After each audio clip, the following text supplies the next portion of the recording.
This is the Blood Red podcast from the Liverpool Echo, giving you the inside track on all the big talking points from Anfield. Hello and welcome to the latest Liverpool Blood Red podcast with me, Paul Gorst. There's no Ian Doyle today, no Theo Squires, so you are stuck with me in a sort of hosting role, but I'm glad to say that we've dipped into the market for is it a Bosman transfer? Is it a big money transfer? No money was involved. No money was involved. No money was involved. So you've come in on a free. It is Mark Jones, formerly of the Daily Mirror and is now of the Liverpool Echo. Mark, good to have you on your pod debut. And no better time to be coming on than talking after a 2-1 win over Everton in the Merseyside derby, I guess. Yeah, perfect. Thanks for the welcome. Thanks. It's almost like they've staged it for me. You know, to win a to win a derby and come in on day one. There's no better game to win. Let's be honest, and it's the game that you just want the result, don't you? You just sort of going into it, you'd just pass on the performance and just say, give me a 1-0, give me a 2-1, and that's ultimately what they got after what was a very good start, wasn't it? You know, really impressive first half hour, which almost blew Everton away, really, isn't it? Yeah, I mean, you are coming in to take over the hosting role as we go, but with it being your debut, we thought we'd ease you in gently, but I think Liverpool eased themselves into it gently, didn't they, on Saturday lunchtime. I thought they were very good, actually, first half in particularly.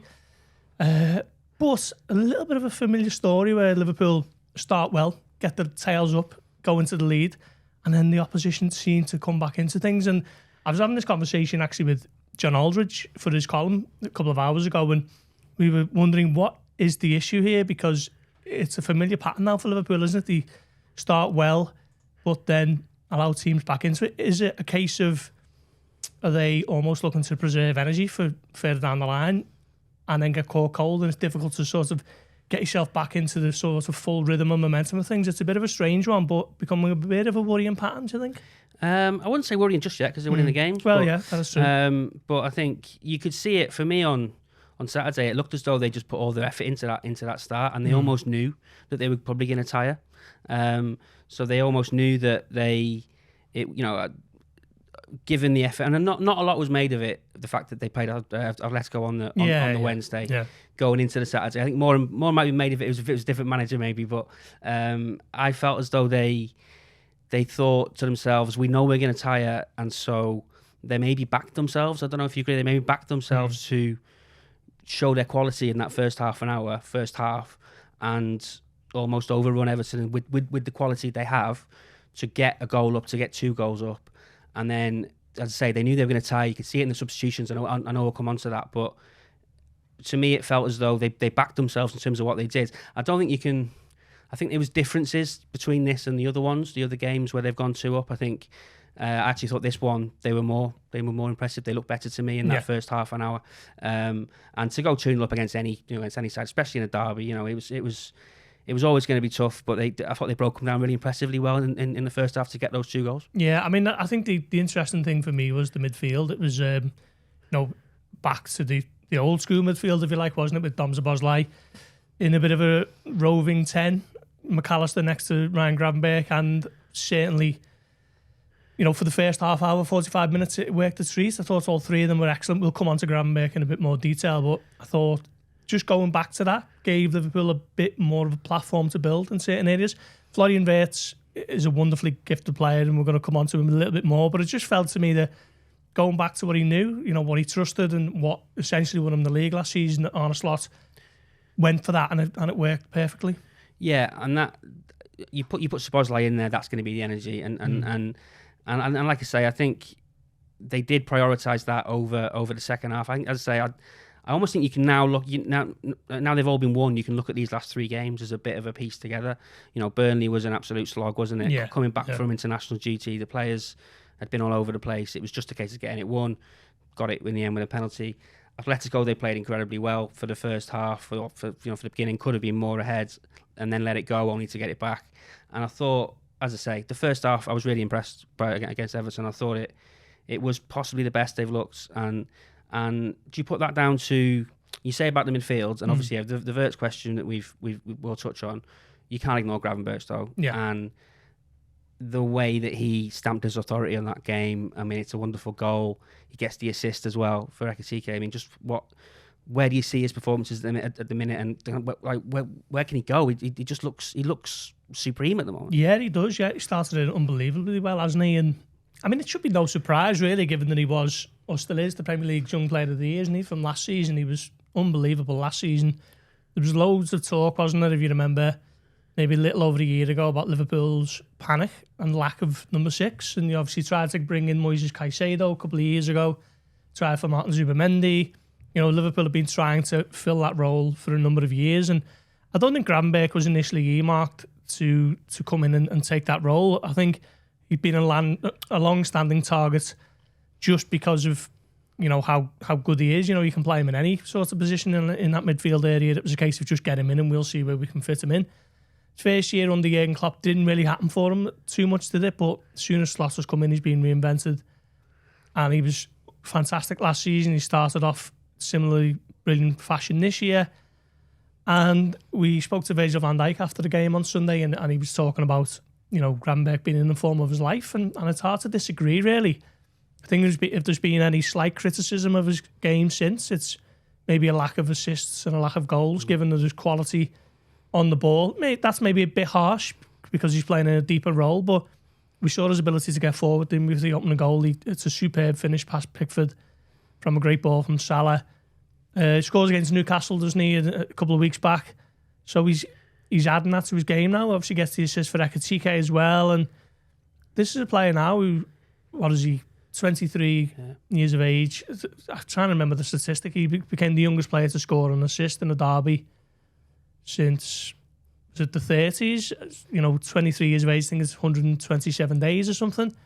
And he's just going up a level now. And you know, Liverpool have got the sort of first names on the team sheet, haven't they? And, you know, Alisson, Van Dijk and Salah. But he is now getting into that bracket where he absolutely always has to play. I think for me as well, you're noticing, because the age of him, I think the age still catches people out. I had a couple of mates messaging me, fans of other teams, talking about him, going, "Is he only 23?" And I actually think, and I know of, you know, after you score and you assist, I know the media want to talk to you, but I think even things like him doing the post-match interviews with the telly and stuff like that, it just shows he's getting a bit more authority around the place. Yeah. And to me, he seems as though he's part of this next wave. You know, we've known the wave obviously for years. Alisson, Van Dijk, Robertson. It was Trent for a while, Salah. But I just think the way this team's moving on, you look at someone like him, and they're building it on him. Like he's got everything you need, hasn't he? And the goals are coming now. So I would probably have him as first name on the team sheet at the moment. He's that important, isn't he? Yeah, I mean, it's funny you mention that about sort of growing in responsibility within the group and confidence sort of off the pitch. I remember being in the mix zone after one of the Europa League games in his first season, and he was doing a chat with LFC TV. So, you know, I don't know whether he's duty bound to do that, but he was doing it, and he wasn't giving the interviewer a lot. To be honest, it was like 3 and 4 word answers. You could tell he was quite shy, and maybe his English wasn't perfect, and he was a little bit unsure of what to say. And when he walked away, I said to the interviewer, "Didn't give you much there, did he? To be fair." But now you say he's speaking about the freedom he's getting off on a slot. You know, his willingness to embrace that, to thrive off it, and you know, he just looks to be a complete midfielder. And I love that sort of drop of the shoulder he does every game, because I think everyone knows it's coming, but he can't stop it. And he can't do anything about it. Yeah, he's just fantastic to watch. And you know, we're going to come on to the Southampton game, aren't we? But I wouldn't have him anywhere near that. I'd keep him fresh, fit and firing for Palace at the weekend, and you know, hopefully he has another fantastic season. Yeah, he obviously got his assist for Ekitike, who a lot of talk about going into the game, because Isaac had obviously started against Atletico, and I found the talk around that interesting. It was like everyone had decided that he was going to be upset, and everyone had gone, well, you know, I heard some stuff on the radio around the Atletico game, and they were just putting words in his mouth. They were just talking about him as if he was going to be annoyed, and of course he'd want to start every game. But I think these footballers are mature enough to know that they're not going to do that. And you know, would he have been thrilled to see Isaac coming in? Maybe not, but he looks like someone who's going to embrace the challenge, and he's done so well so far, hasn't he? Yeah, I mean, it's like Liverpool are the only team who're not allowed to have more than one forward. They've got 2 really superb front men, and there's absolutely nothing wrong with that. You know, Liverpool need that to compete on all fronts. You know, you look at last season, and they had 6 international players at the start of the season for 3 positions, and it's not much different now, is it? So Ekitike this season, he started brilliantly. That's his 4th goal, is it? If you count the one against Palace. Yeah. So is he the top scorer? If he includes Palace, he must be. So he started really well. I was encouraged by his all-round game on Saturday, his response to dropping to the bench on Wednesday night. It's going to be a little bit of a horses for courses approach in the initial few weeks, because we're still waiting for Isak to get up to 100%, aren't we? And that's going to be crucial, given that he's barely had a pre-season. So yeah, Ekitike certainly at the moment has grasped the nettle and given the manager something to really think about. And it was interesting seeing an interview with him from Canal Plus in France today, and he's spoken about the price tag not being an issue, and the fact that it's up to the manager slot to make these decisions over who plays.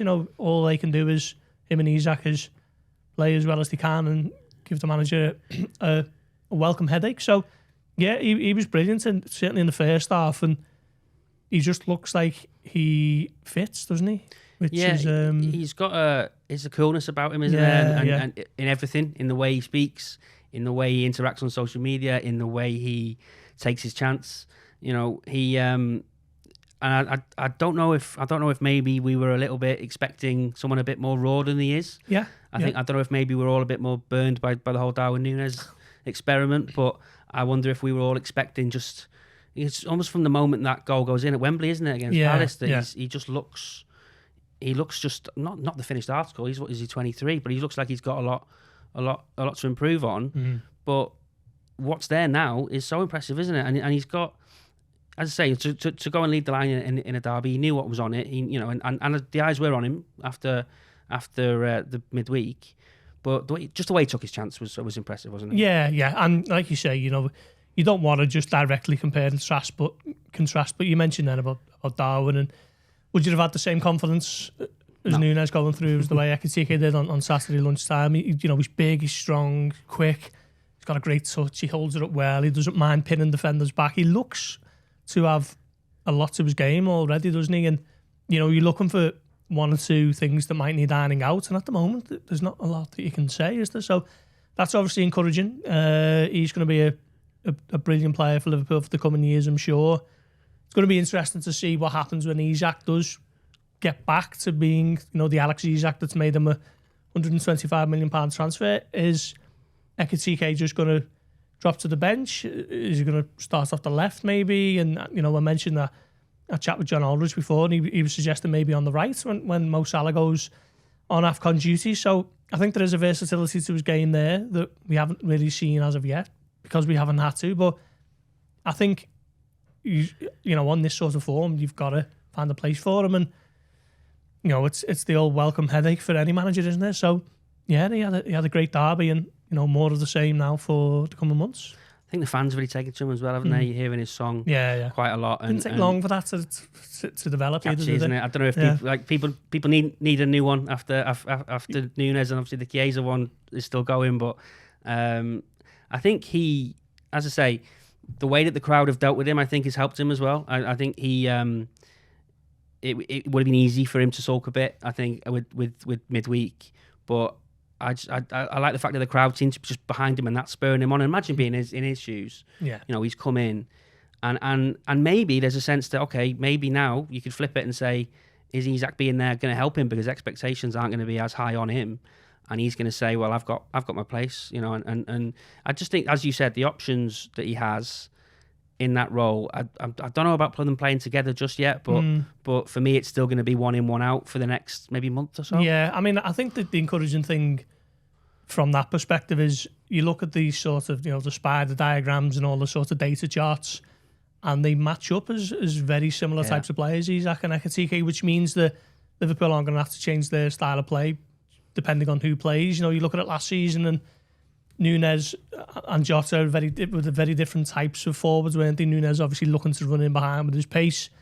Jota more, work ethic and all that sort of stuff. A bit more of a fox in the box poacher as well. So depending on who starts, there's not going to be a massive deviation in game plan, which will breed consistency from the tactics and the style of play. And particularly when you've got so many new players looking to adapt and adjust, that means that they don't have to carry a whole new set of instructions onto the pitch when they're going on there, depending on who's playing up front. So that can only be a good thing. And I'm with you a little bit. I couldn't necessarily see them playing in a front two.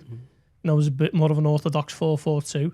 But I think maybe there is a scope for giving Ekitike a go on the left at some point, just to see how he sort of interacts out there.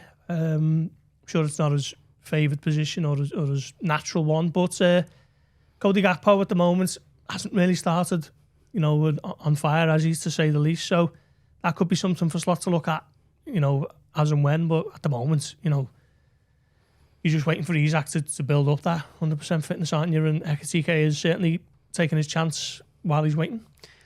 Just to go into Isak then a bit further, and obviously Florian Wirtz as well. When that team dropped at, 11:15 on Saturday, were you surprised they were on the bench? Yeah, a little bit. Yeah. I was. I mean, not Isak, because I think wasn't massively surprised that he started on Wednesday night, but as a result, it was pretty much nailed on that he wouldn't be starting 2 games in a week, particularly having played an hour. Don't know about you, but I was surprised he played more than 45 on Wednesday. But with Wirtz a little bit. But then again, he has started every game so far this season. He's getting used to the intensity, which is a big step up from the Bundesliga, I'd imagine. We're just seeing at the moment, aren't we, that he's maybe just a little half second off it in terms of not quite up to the speed and the pace and the sort of intensity of it all. There was the chance, wasn't there, where he sort of sits Mikalenko down and then just that split second gives Tarkowski enough of a chance to get back and get the block in or the tackle.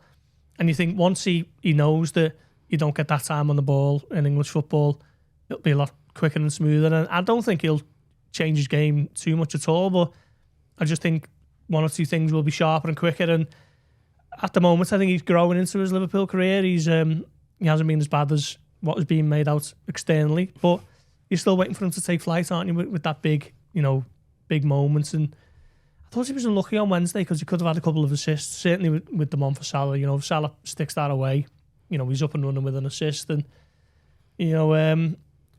maybe he sort of takes the confidence from that and takes that into Saturday. But yeah, just a little bit, I'm not massively concerned by any stretch, but just waiting for him to just get up a little bit to the intensity of the league and the speed. Yeah, I think we'd all have liked him, to have contributed, and the thing everyone's talking about, no goals, no assists. I'm sure we'd all have liked him to do that. But as you say, a little bit more luck against Atletico, and he's got 1, maybe 2 assists there. Yeah. I probably wasn't as surprised he was left out against Everton. I think just the nature of the game, and for him to have started, as you say, he started the first 4 league games. So if you'd have said he's going to start 4 of the first 5 league games, I'd have probably said, that's probably about right. Yeah. So he does need to get up to speed. I guess the one thing you could argue is it's the derby, it's on the telly, everyone's watching. Are you giving more fuel to the fire of it's a sort of disappointing start? But yeah. I think he's clearly, he's an incredibly talented player. You can just see the way he takes the ball. But coming on into a game like that, the game it was, and you can say the same for Isak as well. They weren't great coming off the bench, were they? In a situation where Everton were playing well in the second half. Yeah, Everton played really well in the second half, and that's probably the most adventurous, inventive Everton team to come to Anfield for a long time. Really, certainly since the one that won at Anfield in the COVID season, and then going back, you are sort of delving back into the archives. I thought they played really well second half. To be fair to them, they look like they might have a decent season now with Grealish and Ndiaye on the flanks, and a little bit of depth there that they maybe haven't had in recent years. But just go back to your earlier point. Yeah, it's. I think Wirtz has been a little bit unlucky by the fixture list, and I guess people who aren't in the sort of Liverpool bubble might roll their eyes at that. But he's come into Bournemouth on a Friday night. Bournemouth, I think Slot's made the point a few times about them being, certainly. They're always mad. They're a mad team. It's top 2 or 3 in terms of intensity in the run stats and all that. So that's always difficult, making a debut like that on a Friday night. But then Newcastle away in those unique circumstances with the fury over the Isak stuff. First game of the season for Newcastle fans at home, Bank Holiday Monday, all of that contributed to a very intense cauldron, which is difficult to sort your stuff for an opposing player. Arsenal, always difficult, isn't it? You know, finished second for a reason last year. And the Merseyside derby, you know, and throw in Atletico Madrid as well. So, I mean, he's going to have to get used to playing good teams, of course he is, but it just feels like he could have been dealt a little bit of an easier hand to maybe just get a little bit of a goal there or an assist there and just build up his confidence a little bit from that. But these are the challenges of being a Liverpool player, I guess. You know, very few games are straightforward. But no concerns, really. I don't know about you, but I'm not worried. I think he will eventually show to the wider world why Liverpool are so convinced he's worth the money. I think it's more... Obviously, there's issues with him getting up to speed, but I think you can look at the way the team are playing as well. And I think remember back to early last season, and everyone was talking about there's a new control over how they're playing. Yeah. That's not really been there, has it? And kind of clearly, been 5 last-minute winners pretty much. But I think if the team has that control, then that's where you're going to see him sort of really come into his own. Yeah. So I do wonder if it's just time on the training ground and all the players getting up to speed that will help. So maybe you're looking beyond the next international break or whatever. But there's no doubt, you know, he'll be desperate to score. He'll be desperate to do something. With that in mind, I mean, we're going to look ahead to Southampton. Would you think about playing him there? I'd maybe have him on the bench. We're going to come on to picking our teams, aren't we, at the end with the prediction as we usually do. But I'm not sure I'd start him. I think Slot's already confirmed, hasn't he, on Saturday that there's going to be a few players missing. Salah, you mentioned Kanate, Virgil, Szoboszlai possibly. So Gravenberch, I think, it's 5, wasn't it? Going to be sweeping changes. I think that there's a bit of a delegation from Liverpool flying out for the Ballon d'Or awards this evening. So the players who are there, bit of a nod and a wink that they might not be involved on Tuesday night.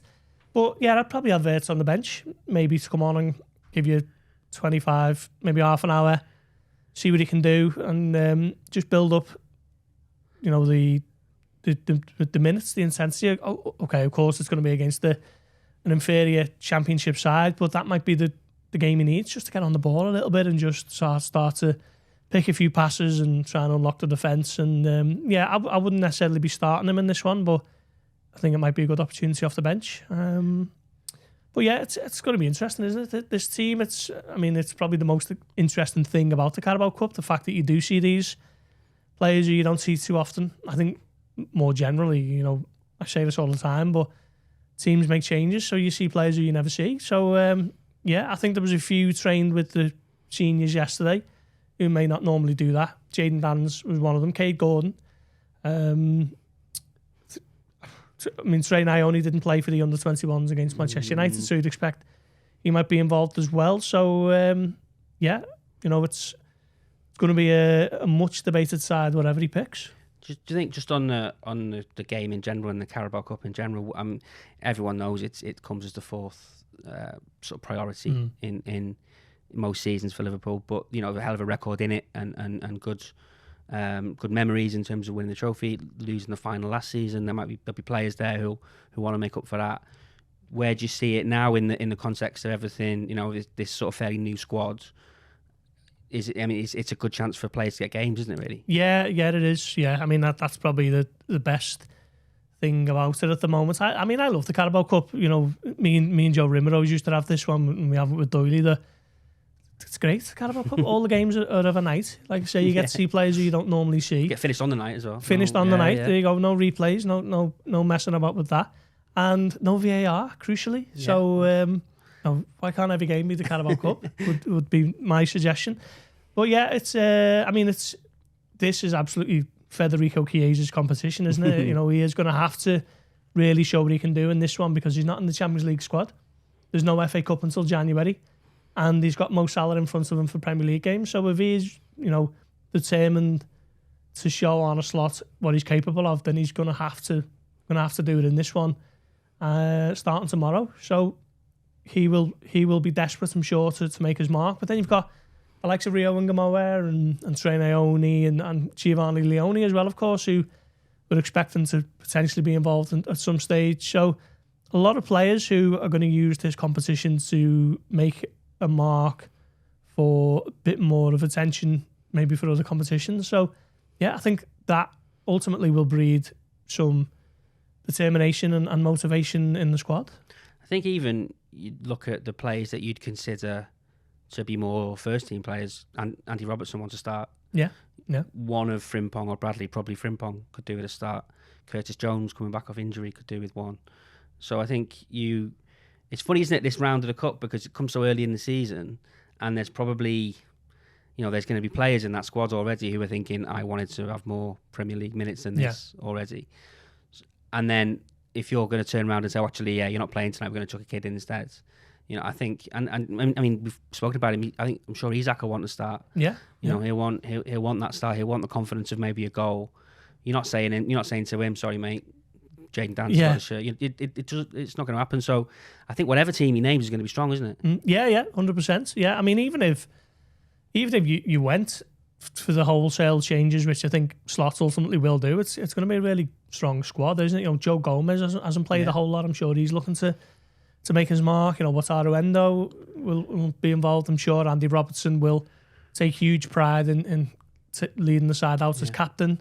Mamardashvili, I said on a recent pod that he definitely feels as though he is a real challenger for Alisson Becker, and maybe not this season, but he's going to want to show that he is the future of Liverpool's goalkeeping department. So I think everywhere you look, there's a lot of intriguing subplots to the team, and as a result, the players who are looking to make a bit of a mark and put down a marker for wider inclusions in the Premier League and whatever, tomorrow's probably a good chance to start doing that. And while we can go through all the, we can skirt around the players, and we'll pick a team in a bit. The fans want to see Rio, don't they? They want him to start. I mean, I'll be honest, I'm surprised by how much we've seen him already. I didn't have that, and I thought Liverpool ended up looking a bit short in attack going into the season. But suddenly he's there, and he's obviously came on. It was at Burnley, wasn't it? He came on, obviously Newcastle. He'll be eyeing the start. He'll be eyeing the big night. The big performance in front of a full crowd at Anfield. It's going to be so exciting to watch him as well. Yeah, 100%. He's probably one of the main ones you're looking out for, isn't he? Alongside Isak, and what a pre-season he had. He really sort of shot to prominence, didn't he, across the course of that pre-season? Did he score behind closed doors? Was it against Stoke? He obviously scores. Got the one on tour, didn't he? Brilliant one against Yokohama. And the one at Anfield. Against Athletic. So he's had a superb pre-season. Followed that on, really. And what a goal that was at Newcastle, the youngest scorer of all time. Was it 4 or 5 days before he turned 17? And then against Burnley, you're right. He come on and showed such composure, didn't he, and clarity of thinking when she was backs to the wall for Burnley, and he helped unlock them, really. So, yeah, looking forward to seeing him. And I think Isak as well, like we say, needs the minutes. So I think you've got to give him an hour maybe to build on.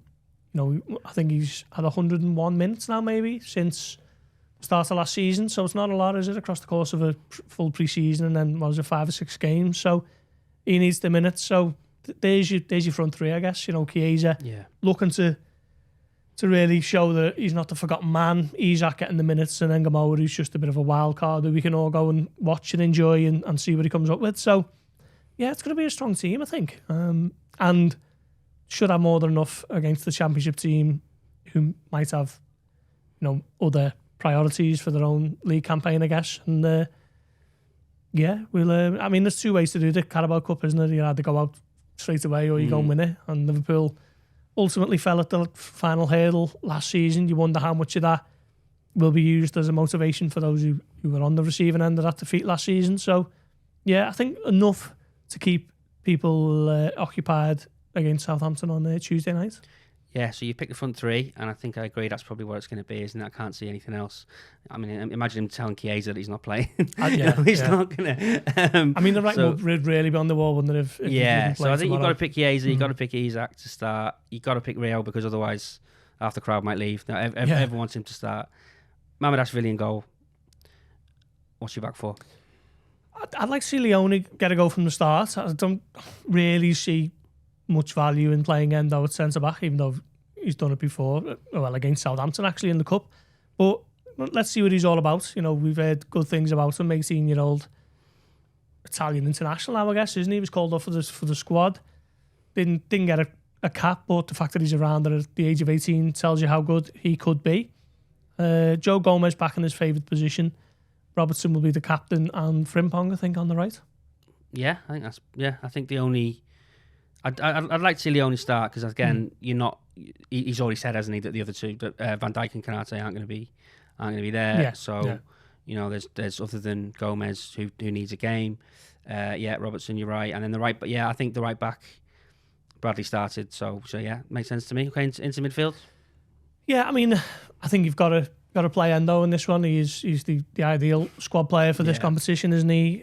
Like see Curtis get a few minutes, build on the cameo we put in on Saturday. And then the number 10, Trey Ione, I guess. Or could you play Ione with Endo and Curtis, maybe? Yeah. I mean, either or works, doesn't it? I think that will be a decent midfield. However, it sort of shakes up on the pitch. Endo obviously will be the deepest of the three. But I'm looking forward to seeing Ione. You know, a lot of the attention, of course, has been on Ngamoa because of what he's done, but he's quietly had an impressive pre-season of his own and is now being thought of as a more senior member of the squad. So these are the nights where he has to take his chance. So, yeah, looking forward to seeing him as well. Yeah, it's one of those situations where I think we'll see very much how Slot views the competition, because I think I could make an argument for saying you pick Endo, Jones and Wirtz maybe, just to sort, you know, as we said, to get him up to speed. Yeah. But I wonder if Slot thinks, well, if I don't pick Ione, where do I pick him? Because he's not going to start in Galatasaray, is he? You know, he's not going to go, and they're not going to throw him in. So it's interesting. He played. Was it when he played in the two Bilbao matches? He played centre back, didn't he? I remember. That was something. The first one, wasn't it? Yeah, I'd not seen before. So I wonder if that might be something they've got an eye on. If there's, you know, he could. I mean, probably.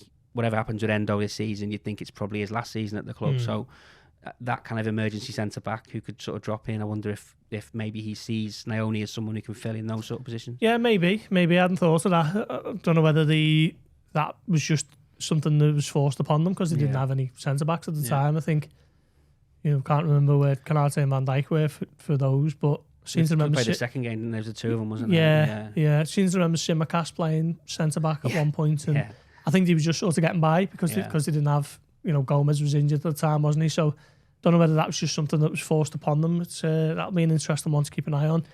I'm trying to think of anyone else who might, you know, force a little bit of a wild card option. You know, like I say, Kate Gordon was training with the team yesterday. We haven't seen he's someone who, you know, it's really awful what happened to him with his injuries, isn't it? Because he was so, and we're going back quite a long way, aren't we, in terms of when he was on the.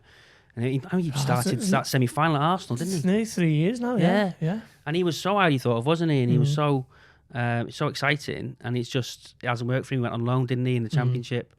I mean, it'd be nice for him to get some minutes. Because if there's going to be no Salah, then there'll be perhaps a spot on the bench for him. Yeah. I mean, like I say, I think Casey will start, but that would be a good chance for Gordon, wouldn't it? And that on that right flank to come off the bench and, you know, maybe just remind one or two people what he's all about as well. It didn't really work for him at Norwich, I believe. But he's back, he's fit, and, you know, he's still only a young player, isn't he? I'm not sure what age he is now, but yeah, you're going back 3 years now since that.